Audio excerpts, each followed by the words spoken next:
Goodbye, Claire! Hello, gadon na ba? Mga kaboses, sa pagiging tagapagsalita po ng Malacanang.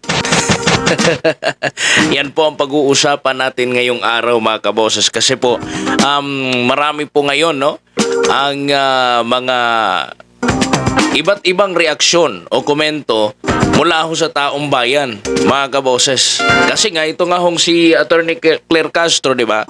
Kamakailan po, mga kaboses, parang lumalamig na po di ba? Matapos po ang ilang mga kontrobersya, mga kaboses, na nagaganap sa Marcos administration ngayon. Lalo na nung pinag-resign, mga kaboses, yung mga kanya pong tao, mga gabinete, mga kaboses, at marami po talaga nag-resign.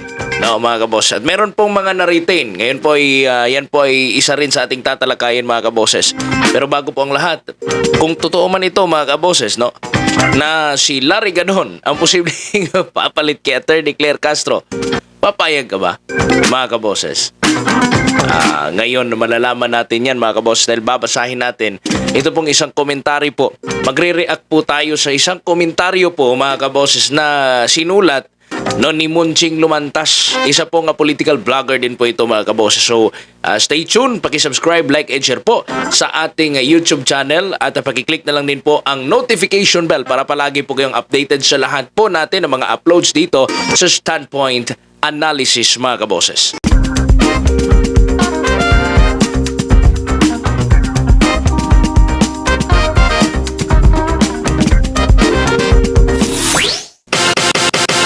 Ayan, bago tayo magsimula, mga kaboses, sa ating pinaka-main topic, update lang po tayo regarding po, mga kaboses, sa nangyari pong revamp of leadership sa mga ahensya po ng gobyerno matapos po na pa-courtesy resignation si Presidente Bongbong Marcos sa kanyang mga gabinete o mga cabinet secretaries, mga kaboses. Ang hindi po tinanggap na resignation ay kay Executive Secretary Lucas Bersamin. Talaga sigurong mayroon pa siyang tiwala, no, kay Lucas Bersamin, mga kaboses. At ang mismo si Executive Secretary Lucas Bersamin, no, ang nagbigay nitong pahayag na ito, mga kaboses, na maiiwan, mariretain, at kung sino man itong na-retain, mga kaboses, ay talagang pinagkakatiwalaan pa rin ng ating Pangulo. No? Isa na dyan si Trade Secretary Maria Cristina Roque.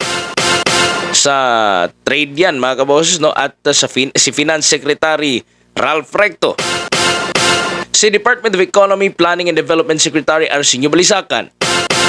Budget Secretary Amina Pangandaman. At si Special Assistant to the President for Investment and Economic Affairs, Secretary Frederick Go, mga kaboses.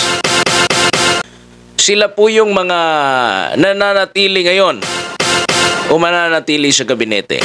Bagamat wala pa po tayong update, no, sa pag-shoot po natin na video na ito sa iba pa po mga detalye. But rest assured, mga kaboses, na pag makatanggap tayo ng mga update ay magbibigay po tayo ng update dito sa ating YouTube channel. At lalo na po sa mga bagong itatalaga, mga kaboses, magbibigay po tayo ng komentaryo sa mga posible po, mga bago pong malalagay, no, o pagkakatiwalaan ni Presidente Marcos dyan po sa kanyang mga gabinete, mga kaboses. Now, dito tayo sa isang mainit po na usap-usapan ngayon, mga kaboses. So magre-react tayo. Unang-una, dito po sa sinulat ni Munching Lumantas, mga kaboses. Ito po Goodbye, Claire. Hello, Gadon. Ayon po dito, habang lumulubog sa kontrobersya ang Marcos administration, isa ang napansin ng taong bayan. Si Attorney Claire Castro bilang presidential spokesperson ay parang soft-boiled egg. Malambot, walang lasa, at madaling mabasag. Kaya't kailangan na ng bagong tagapagsalita si President Bongbong Marcos. At hindi lang basta spokesperson raw, mga kaboses. Kailangan raw ng lalaki. Malakas ang boses. Disbarred. At marunong manginsulto habang sumisigaw. In short, Larry Gadon for the job. Ayan, mga kaboses. So, nakita po natin, pansin po natin kasi napansin po ng taong bayan, si Attorney Claire Castro ay para bagang talagang wala na no? Parang humihina. Humihina yung powers pagkatapos po mga kaboses, no? Nung election. No? At lalo na po na marami pong kinakaharap na kontrobersya ang Marcos administration. Siguro nakita na niya na ang hirap talaga ipaglaban ng gobyerno. No? Mga kaboses. So, yan.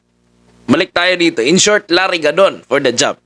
Sa panahon ngayon, hindi sapat ang kalmadong boses at corny na pananalita. Kailangan ng rambulan level energy. Ito pa. Imaginein mo ang press con. Reporter, Sir, may basihan ba ang Gadon? Tanga. Tanong mo walang kwenta. Next question. Tanong na naman itong reporter daw mga kaboses. Sir, constitutional ba yung ang sagot ni Gadon ay ang bobo mo? Next question.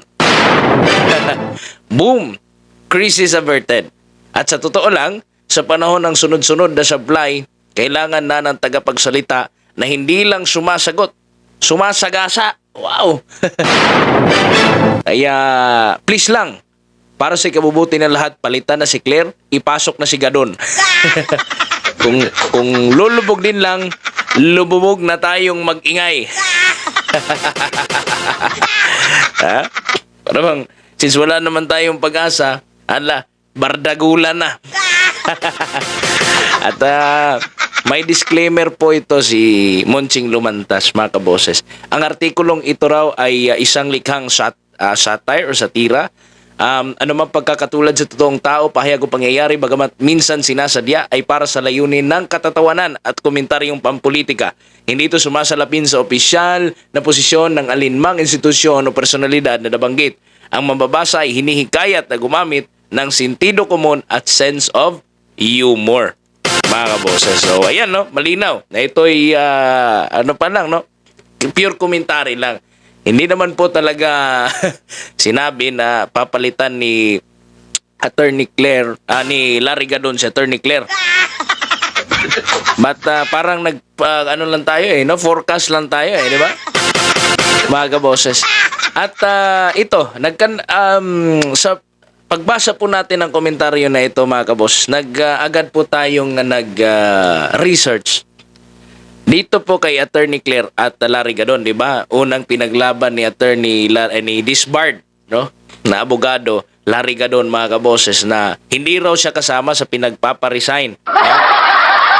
Talagang pinaglalaban niya yon, mga kaboses. Ngunit, binara po siya ni Attorney Claire Castro, mga kaboses. Ayon po kay Attorney Claire na kasama siya, no? Kaya hindi daw no? Hindi daw magtigas-tigasan, mga kaboses. So ngayon, no, yung mga possibilities, mga kaboses, bakit galit ito si Attorney, mainit ang ulo ni Attorney Claire kay Larry Gadon? Kasi meron tayong nakita, no? Kailan ba naging spokesperson itong si Attorney Claire, mga kaboses? Parang February lang, no? Pebrero lang, bago lang, mga kaboses. But before siya naging isa pong spokesperson, ay nagbablog na po siya, mga kaboses. So itong video na ito ay mga nasa January, March, mga nasa May 23, no? Ay, nandito pala yung date, mga kaboses, sa video, no? May 23, 2024 na video sa kanya pong vlog, mga kaboses, sa kanyang programa na Usapang Batas. No? So pakinggan natin. Ito pong komentaryo niya before kay Larry Gadon, kasi noon pa meron na po siyang komentaryo. Ha? Itong video na ito, credit natin kasi inedit ito ng VOV PH. No? So ngayon, atin pong ipi-play, mga kabos, para marinig po ninyo. Ito po yung video. Pero tatandaan mo, partner, ikaw ay declare na guilty for gross misconduct, for lying Oo. under oath. Maano yun? Tapos nandiyan ka sa gobyerno, perjury. So, paano kang pagtitiwalaan? Paano nga no? Yung, Yes, Oo, conflict, oo. di Oo, ba? oo. So, ano ang gagawin ngayon ni PBBM kung yung isang sekretarya niya napatunayang sinungaling? Oo. Oh. Isip ko pala yung attorney ngayon. Oo, Oh, di ba? maganda Akala yun. mo, okay na. Sige, wala ka. Hindi, may epekto. Kalihim ka ng ano. Diba? Diba? Kalihim ka sa anti-poverty SAR ka Anti-poverty. Oo. Paano ngayon magtitiwala ang tao sa'yo na hindi ka magsisinungaling sa mga dokumentong gagawin mo? Yun Ala. nga pala, Oh. no? Diba? Kung ito ay hindi papansinin ni Pangulo. Diba? Kung lumalabas na sanay ka magsinungaling. Oo. Dito sa mga dokumentong kitang-kita ng madla. Kasi patungkol to sa mga Supreme Court Justices, nag-file ka wala ka palang dokumento. Oo. Paano pa ibang dokumentong hindi nakikita ng iba? At naglilingkod ka, no? Sa Diba? gobyerno. Asset ka pa ba? Diba? Asset ka pa ba ni PBBM?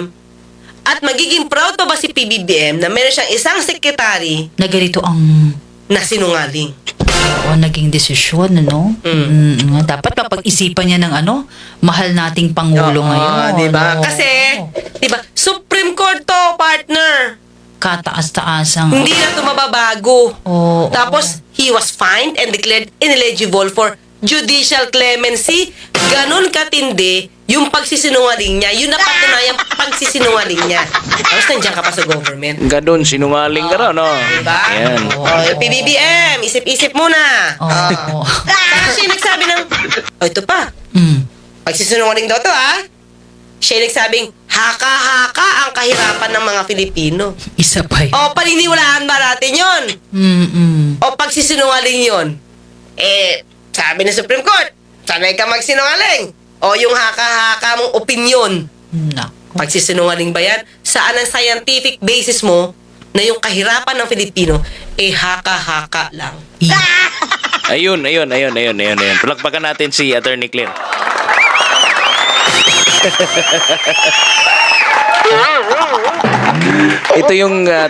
ito yung tinitingnan natin, mga kaboses, no, na kung ano ba talaga itong pwede mangyari, no, mga kabos. Baka palitan mamaya ni Attorney Claire kasi may reshuffling na nangyayari. Although yung PCO lang na si Jay Ruiz, yung kanya pong kumbaga, mas mataas pa ng posisyon sa kanya, yung secretary talaga ng PCO yung nag-file pa ng resignation but wala pang response ang president doon.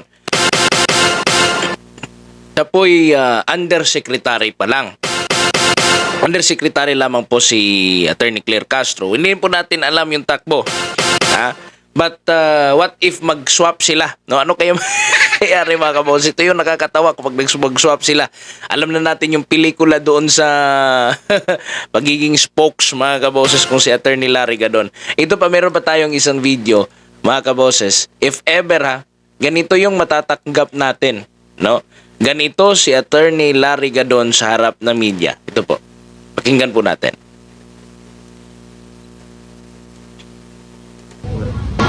Alam mo yung mga DDS, mga tanga yung mga yan. Isang tambak na bobo yung mga DDS. Mga tanga. Nakita na nila kung paanong waldasin ng pera ng Pilipinas. Daan-daang milyon. And still, naniniwala pa rin sila. Mga DDS, mga tanga, mga bobo. Mga tanga, mga bobo. DDS, mga tanga, mga bobo. Thank you, Sek. Ayun. Mga bobo. Ayan yung talent niya mga kaboses, no? Mag-expect kayo ng ganong tunog kapag naging spokesperson ito ng atin pong gobyerno. Mga kaboses, nakakatawa. No? Mga kaboses, at kung sakali man, no, maging totoo itong komentary ni Munching Lumantas, mga kaboses. Kayo po, ano po yung reaksyon ninyo? Opinion at suhestyon, mga kaboses, regarding po sa atin pong napag-usapan ngayong araw. Na issue, no? Para sa akin, natatawa ko, no? ano yung kahihinatnan mamaya ng atin pong gobyerno mga kaboses regarding po dito sa mga takbo no ng pabago-bagong takbo ng ating gobyerno mga kabos. Well anyway, sa susunod po natin na episode mga kabos, may tatalakayin po tayo. Marami po tayong pag-uusapan pa at stay tuned po dito sa ating YouTube channel mga kaboses at palagi po kayong mangialam no sa nangyayari sa timbayan kasi yan po ang trabaho natin bilang mga Pilip mamamayan mga kaboses. So God bless po sa inyong lahat. Ako po si Kaboses Wins. Maraming salamat sa pagkasama sa akin dito sa Standpoint Analysis mga kabos. God bless po sa inyong lahat and bye-bye mga kaboses.